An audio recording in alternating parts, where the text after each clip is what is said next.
want to talk about a subject I don't normally talk about on here, and I have a lot of experience with it. And it's something I'd say 90% of the population have had some sort of experience with, and that is ghosts.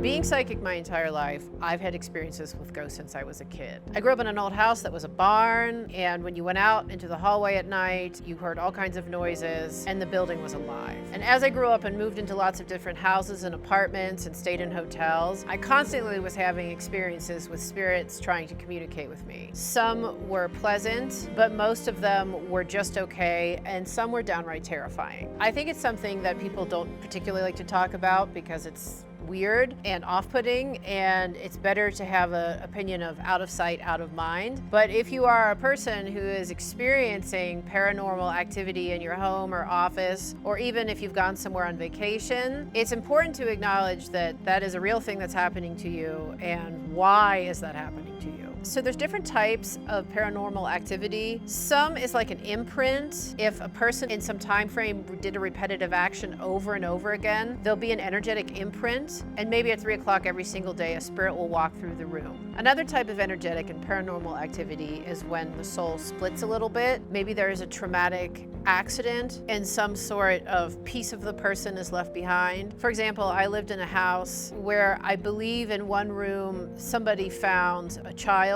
that had died, and they freaked out, and there was an imprint of that happening in the room, and you could feel this tremendous sadness in this room. And the house is well over 100 years old, so I believe that that happened 100 years ago, but for whatever reason the imprint was still in this room. And then sometimes you have spirits who, after they cross over, don't go towards the light, and they're stuck in the earthbound plane. And this makes up the majority of paranormal activity that we experience. Those spirits can be anybody. They can be very bad people. They can be someone who is incredibly sad. Maybe they lost someone and they're waiting for them to come back. Sometimes you find children hanging out in closets and things like that. That's really interesting. Sometimes you find animal spirits that never really went anywhere. And for whatever reason, these spirits, instead of looking for the light, get stuck in an earthbound place. What happens is the majority of them, not all of them, but a lot of them, especially depending on what culture they come from, go for a building. And some buildings, for whatever reason, become more hospitable to disembodied spirits than others. And if you live in a house with a lot of paranormal activity, it doesn't necessarily mean anybody died in that house. For whatever reason, it's just become literally like a Hotel California. It's just filled with so much paranormal activity because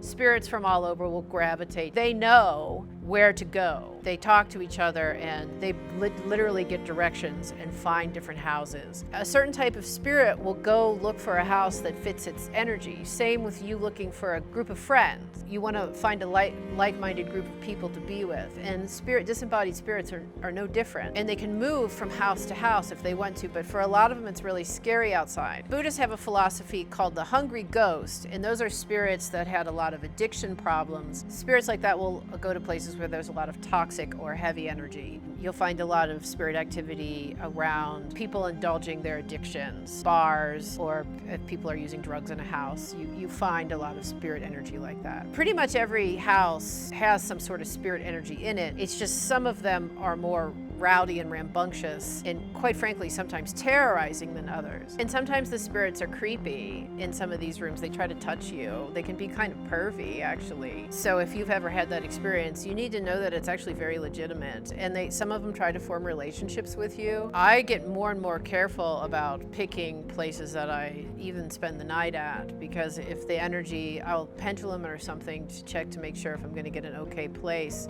Because if I go somewhere and the energy's really bad, I won't even stay there. I'll just drive off and leave. The other thing is, if you have a lot of spirit activity in your house and you kind of want the spirits to calm down, you can put plants in their space. For whatever reason, house plants are incredibly healing to disembodied spirits. Now, there are people whose professions are house clearings, and kicking spirits out. I'm not particularly great at it. I can get them to calm down, but I have found sometimes if you have really bad energy in the house, the only thing you can really do with the house is bulldoze it or rip the room off or something. They don't like the outside. It is really important to clear your space, like on a regular basis. And especially if you own something like an Airbnb, you've got a lot of traffic coming in and out, you might want to hire a professional to clear the space a couple times a year. So if you're a person who's really good at clearing space, I would love to hear your response to this. What do you do to help keep spaces clean, to kick spirits out, that people can do in their day-to-day lives to change the energy of their house?